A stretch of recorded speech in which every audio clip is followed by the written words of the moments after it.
যোগের ভাষায় পাইনিয়াল গ্রন্থির ক্ষরণকে অমৃত বলা হয়, কারণ একবার এটা ক্ষরণ শুরু হলে আপনার সবকিছুই মিষ্টি এবং সুন্দর লাগতে থাকে। এটা যৌনতা নয় যা একে সীমাবদ্ধ করে, বরং এটা হল শরীরের সঙ্গে অতিরিক্ত একাত্মবোধ যা একে সীমাবদ্ধ করে। যদি আপনি এটিকে খুব বড় করে ফেলেন, আপনি বিকৃত মস্তিষ্কের হয়ে উঠবেন। আপনি যদি এটিকে নিশ্চিহ্ন করে ফেলতে চান, আপনি আরও বেশি বিকৃত হয়ে উঠবেন আপনার মনের মধ্যে।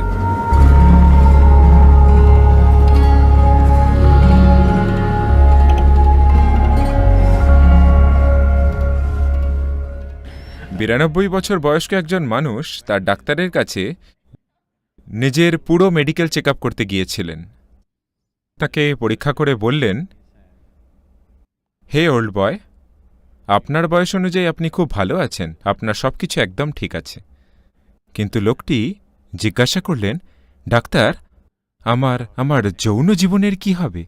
তো ডাক্তার জিজ্ঞাসা করলেন, ওই ব্যাপারে চিন্তা করার কথা নাকি স্বপ্ন দেখার কথা? আপনি যত চেষ্টা করবেন কোনো কিছু সম্পর্কে না ভাবতে, আপনি তত বেশি সেই ব্যাপারে ভাববেন। এটাই হলো মনের প্রকৃতি। তো অনেক কারণ আছে কেন একজন যৌনতায় লিপ্ত হন। কয়েকজনের কাছে এটা কেবল সুখভোগ, কারোর কাছে এটা একটা উপায় বন্ধন তৈরির আর সঙ্গ লাভ করার। না হলে মানুষ মনে করেন তারা দূরে সরে যাচ্ছেন একে অপরের থেকে। তারা হয়তো ঠিকই আছেন, কিন্তু বহু মানুষের মনের মধ্যে এটা গেঁথে আছে যে যদি তারা যৌন সম্পর্কে আবদ্ধ না থাকেন তারা দূরে সরে যাচ্ছেন। এটা সত্যি নয়। আপনি কারোর খুব ঘনিষ্ঠ হতে পারেন, কোনোভাবে যুক্ত হওয়ারও দরকার নেই শারীরিকভাবে, তাই না? কিন্তু সমাজ মনের মধ্যে ঢুকিয়ে দিচ্ছে, বিশেষত পৃথিবীর এই অংশে মানুষের মনে ভীষণভাবে ঢুকে গিয়েছে যে যদি যৌনতা না থাকে আপনি সত্যিকারের কোনো সম্পর্কেই নেই। সত্যি বলতে কি, সম্পর্ক শব্দটি শুধু, এটা আমার একটু সময় লেগেছিল বুঝতে, যে এখানে যদি আপনি বলেন একটা সম্পর্ক, আপনাকে বুঝতে হবে এটা যৌনতা ভিত্তিক সম্পর্ক, আর কোনো কিছুই সম্পর্ক নয়। যদি যদি আমার আপনার সঙ্গে খুব দৃঢ় সম্পর্ক থাকতে পারে, আপনার শরীরের ব্যাপারে কোনো পরোয়া না করি, তাই না? আমি হয়তো কোনোভাবেই আপনার শরীরের প্রতি আকৃষ্ট না হতে পারি, কিন্তু আপনার সঙ্গে এক শক্তিশালী সম্পর্ক থাকতে পারে। কিন্তু ওই সমস্ত সম্ভাবনাগুলিকে পুরোপুরি অগ্রাহ্য করা হচ্ছে। একটা সম্পর্ক মানে আপনাকে কোনো না কোনোভাবে শারীরিকভাবে যুক্ত থাকতে হবে, পুরুষ মহিলা বা পুরুষ পুরুষ, মহিলা মহিলা, যা আপনার ভালো লাগে। মূলত এটা শরীর ভিত্তিক। কী ধরনের শরীর তা ব্যক্তিগত পছন্দ, তবে মূলত এটা শরীর ভিত্তিক। এটা হয়েছে কারণ কোথাও না কোথাও আমাদের শরীরের সঙ্গে একাত্মতা স্বাভাবিক অভিন্নতার অনেক ঊর্ধ্বে চলে গিয়েছে। এটা শরীরের সঙ্গে অতিরিক্ত একাত্মবোধ, সেই জন্যই শরীরভিত্তিক এই সম্পর্কগুলো সমাজের মূল বিষয় হয়ে উঠেছে।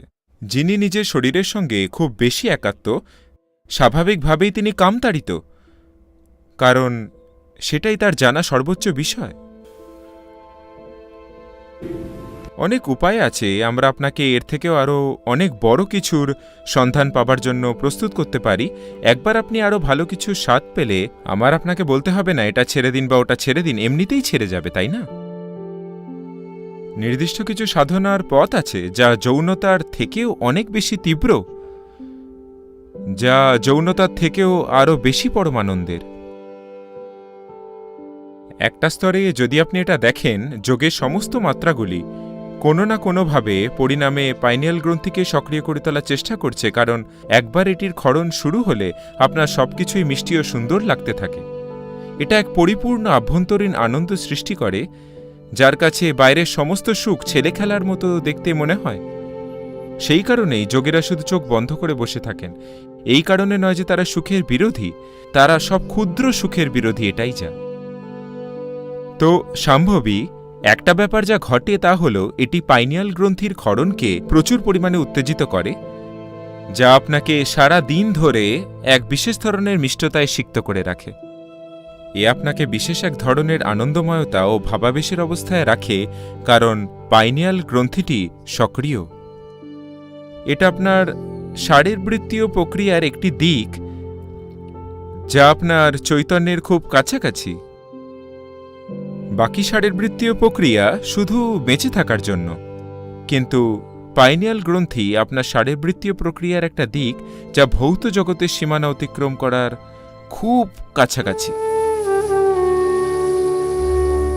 যৌগিক পরম্পরায় এই মিষ্টতাকে অমৃত বা সুধা বা অনন্ত জীবনদায়ী নির্যাস বলে উল্লেখ করা হয়। এর এক বিন্দু যদি দেহতন্ত্রের মধ্যে যায়, হঠাৎ সমগ্র দেহতন্ত্র শীতল হয়ে পড়ে, সমগ্র শরীরতন্ত্র সচল হয়ে যায়, স্বাচ্ছন্দ্যে কাজ করে, শরীরতন্ত্রের মরিয়া ভাব চলে যায়, মনের আকুলতাও চলে যায়। তো সুধা মানে আপনি নিজের সুখ খুঁজে পেয়েছেন। যদি আপনি নিজের ভিতরে অত্যন্ত আনন্দিত থাকেন, আপনি নিজের ভিতরে অমৃত খুঁজে পেয়েছেন। আপনি অত্যন্ত বা আপনি মনোরম অনুভূতির এক চরম পর্যায়ে আছেন। এখন মানুষজনের সঙ্গে থাকা আর তাদের থেকে আনন্দ নিংড়ে নেয়ার বিষয় নয়। মানুষজনের সাথে থাকা শুধুই আপনার শুধুই তাদের সাথে থাকা। কেবলমাত্র এখনই আপনি প্রকৃত ভালোবাসতে সক্ষম না হলে এটা কেবলমাত্র একটা চিচিংফাঁক কৌশল। আমি তোমাকে ভালোবাসি আপনি বিশ্বাস করুন কি না করুন, সেই মুহূর্তের জন্য তারা নিজেদের আপনাকে বিশ্বাস করতে বাধ্য করেন, কারণ তারাও কিছু চান, আপনিও কিছু চান, তাই না? তাই নয় কি? এটা এটা সেই রকম একটা, আপনি জানেন তো আলিবাবা 48 চিচিংফাঁক এটা খুলে যায়। এটা ঠিক সেরকমই, ভালোবাসা প্রকাশ করলে অনেক কিছু খুলে যায়।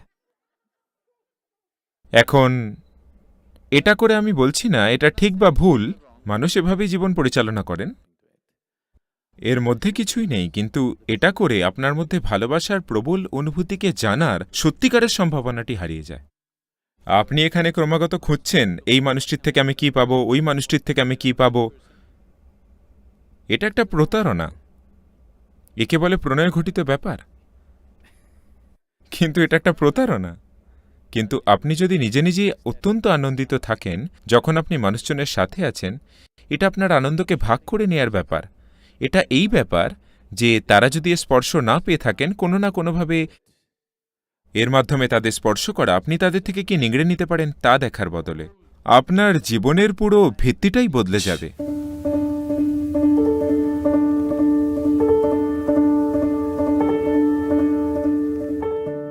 হ্যাঁ এবং না, সেই অর্থে এটা যৌনতা নয় যা একে সীমাবদ্ধ করে, কিন্তু এটা হলো শরীরের সাথে অতিরিক্ত একাত্মতা যা একে সীমাবদ্ধ করে। তো এটা এটা যৌনতা নয় মৌলিকভাবে যা বাধা হয়ে দাঁড়ায়, কিন্তু এটা শরীরের সাথে যে আসক্তি সৃষ্টি করে তা অবশ্যই বাধা হয়ে দাঁড়ায়। এই প্রশ্নটা আসছে কিছু টুকরো টুকরো তথ্য থেকে, সেই সব গুজবগুলো যেগুলো আপনি এ ব্যাপারে শুনেছেন, কিভাবে আপনি নিজের বীর্য একত্রিত করতে পারেন আর তাকে উচ্চতর সম্ভাবনার দিকে তুলে নিয়ে যেতে পারেন। হ্যাঁ, এটা সত্যি। একই সঙ্গে এটা বিরত থাকার কারণে কেউ এটা করেন না। এটা আপনার শক্তিকে ভেতরে গ্রহণের ফলে আপনি এটা করেন। শুধু এই নয় যে কেউ যৌনতা থেকে বিরত আছেন আর তার শক্তিগুলো সব সংগঠিত হয়ে পড়লে ওপরে উঠতে থাকলে, এটা সত্যি নয়। যদি আপনার শক্তিগুলো সংগঠিত হয়ে যায় আর ওপরে উঠতে শুরু করে, যৌনতার প্রয়োজন হয়তো উধাও হয়ে যেতে পারে আপনার ক্ষেত্রে, কিন্তু এটা আপনাকে অক্ষম করে দেয় না, এটা আপনাকে নপুংসক করে তোলে না, কিন্তু প্রয়োজনটা চলে যায়। এটা আর কোনো বাধ্যতামূলক ব্যাপার নয়। আর শুধু এই একটা ব্যাপারই নয়, সমস্ত বাধ্যবাধকতাই হারিয়ে যায়। মূলত এই পৃথিবীর অধিকাংশ যৌনতামূলক কাজকর্মই সংঘটিত হচ্ছে এক বিশেষ প্রকার বাধ্যবাধকতার জন্য, তাই নয় কি? এটা এক বাধ্যতামূলক তাড়না। আপনি যখন সচেতন হয়ে ওঠেন, যখন সমস্ত বাধ্যবাধকতা উধাও হয়ে যায়, এটাও উধাও হয়ে যায়। এটা শুধু এই যে মানুষ যেহেতু এত শরীরকেন্দ্রিক, তারা সবসময় ভাবেন আধ্যাত্মিকতা বনাম যৌনতা। এরা সংযুক্ত নয়, কারণ একটি হলো শরীরের, আরেকটি হলো একটি অন্য মাত্রার। এটা কেবল যেহেতু পৃথিবীর ধর্মগুলো, নৈতিক গোষ্ঠীগুলো আর আচরণবিধি বিষয়ক গোষ্ঠীগুলো সব সময় এর বিরুদ্ধে বলে আসছে, এটা মানুষের মনে এত বড় একটা ব্যাপার হয়ে দাঁড়িয়েছে। তারা মনে করেন পরিচিত গণ্ডির বাইরে কিছু জানার একমাত্র পথ হল আপনাকে অবশ্যই এর থেকে দূরে থাকতে হবে, কারণ কোথাও না কোথাও আপনি একজন মানুষের সাধারণ জীবতত্ত্বকে গ্রহণ করতে পারছেন না, যা একটা দুঃখের বিষয় যে আপনি সাধারণ জীবতত্ত্বকেও মেনে নিতে পারছেন না। হয় আপনাকে এটা উদযাপন করতে হবে, আর না হয় এটা নর্দমা দিয়ে বের করে দিতে হবে। দুটোরই দরকার নেই। আপনি কি দেখতে পারেন এর সীমাবদ্ধতার নিরিখে আর এর সম্ভাবনার নিরিখে? তাই যদি সহবাসের অপবিত্রতার কারণে আপনার আধ্যাত্মিকতা বাধাপ্রাপ্ত হতে চলে, আমি চাই আপনি জানুন যে আপনার জন্মই অশুদ্ধ, কারণ এত অশুদ্ধ জন্মের থেকে এলে আপনার সম্ভাবনাটাই কোথায়? আপনার কোনো সম্ভাবনা নেই। শুধু যদি আপনি অন্য কোথাও থেকে পড়ে থাকেন, যদি একটা সারস আপনাকে ফেলে গিয়ে থাকে, তাহলে আপনার আধ্যাত্মিক হয়ে ওঠার সম্ভাবনা আছে। যদি আপনার মা স্বাভাবিক জন্ম দিয়ে থাকেন, আপনার কোনো সম্ভাবনাই নেই।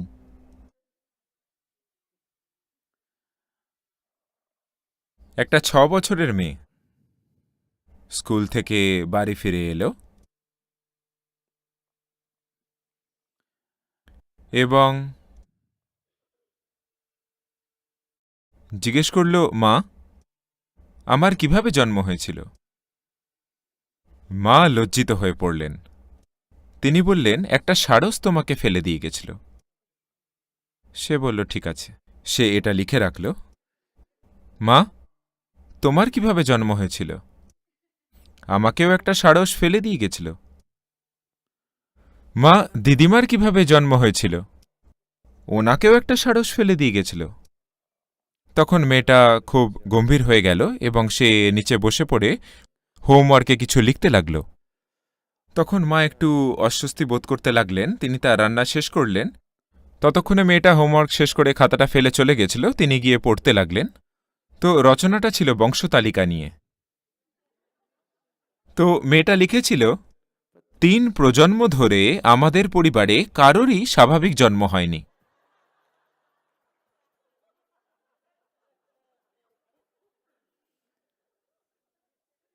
তো উদ্ভট ধারণার কারণে হয় আমরা কোনো কিছুকে বাড়িয়ে বলি, আর না হয় আমরা অকারণে সেটাকে ছোট করে দেখানোর চেষ্টা করি। আপনার জীবনে এটার একটা বিশেষ ভূমিকা আছে। আপনি যদি এটাকে খুব বড় করে ফেলেন, আপনি বিকৃত মস্তিষ্কের হয়ে উঠবেন। আপনি যদি এটিকে নিশ্চিহ্ন করে ফেলতে চান, আপনি নিজের মনে আরও বেশি বিকৃত হয়ে উঠবেন। সর্বোপরি এখন আমি কথা বলছি, এটা এক ধরনের শক্তি। আপনি আমার দিকে দেখছেন, এটা এক ধরনের শক্তি। আপনি আমার কথা শুনছেন, সেটাও এক ধরনের শক্তি। এগুলো একই জীবনী শক্তির বিভিন্ন বহিঃপ্রকাশ, তাই না? এখন যৌনতাও ওই একই শক্তির আর একটা বহিঃপ্রকাশ।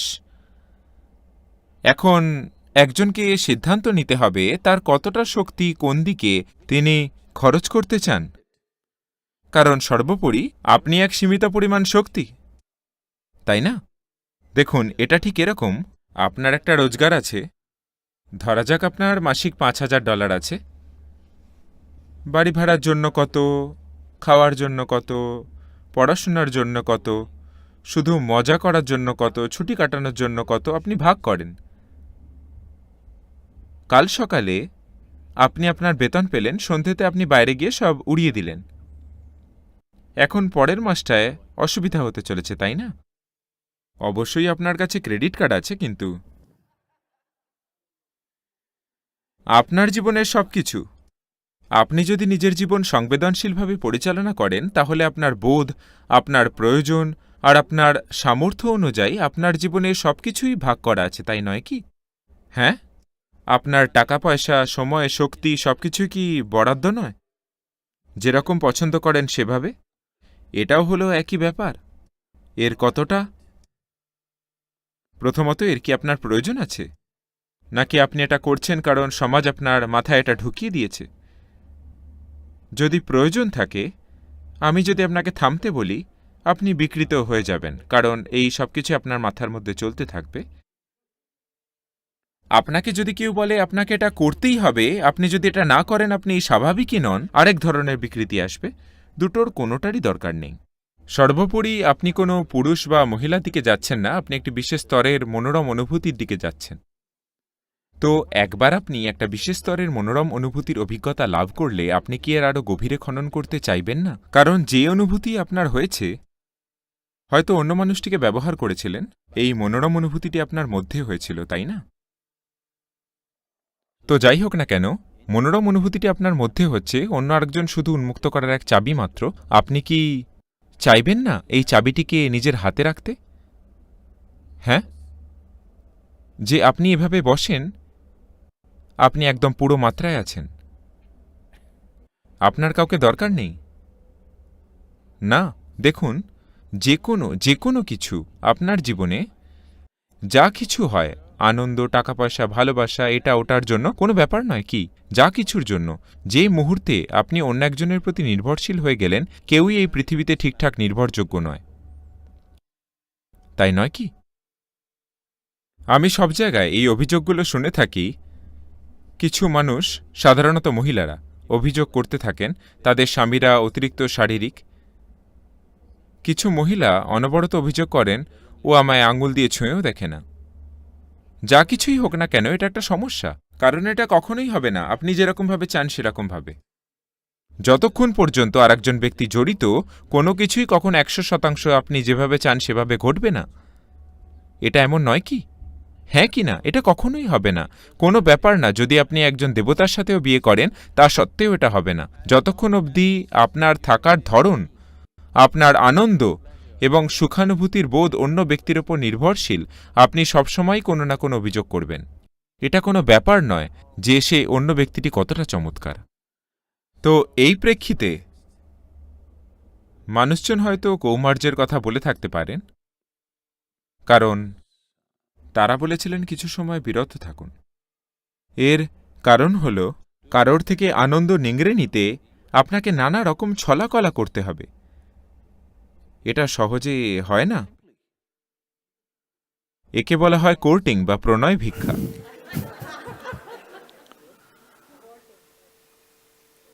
একবার আপনি আদালতে গেলে বিচারের দিনটি আসবেই। এটার জন্য লাগে প্রচুর পরিমাণে সময়, প্রচেষ্টা, শক্তি, এবং এর সাথে জড়িত আরও অন্যান্য সব ধরনের জিনিস, হতাশা, ঈর্ষা, সমস্যা এর সাথে জড়ানো। তো কেউ বলেছিলেন ওই জিনিসগুলোর থেকে বিরত থাকুন এবং দেখুন যদি এটা আপনার ভেতরে সৃষ্টি করা যায়, আর তখন মানুষজনের সাথে থাকা অনেকাংশেই আপনার প্রয়োজনের চেয়ে আপনার ভালোবাসা থেকে হবে, যেটা অবশ্যই মানুষের সাথে থাকার ভালো উপায়, তাই নয় কি? এটা অবশ্যই আরেকজন মানুষকে সম্মান করার আরও ভালো উপায়, তাই নয় কি? এটার প্রতি আরেকটু বেশি মনোযোগ দিন, এটা ওটা আর সেটার দিকে মনোযোগ দেওয়ার থেকে এটার দিকে আরেকটু বেশি মনোযোগ দিন। এটা তৈরি করবে আরও অনেক বেশি সুখের অনুভূতি, যা অন্য কেউ তৈরি করতে পারে তার তুলনায়।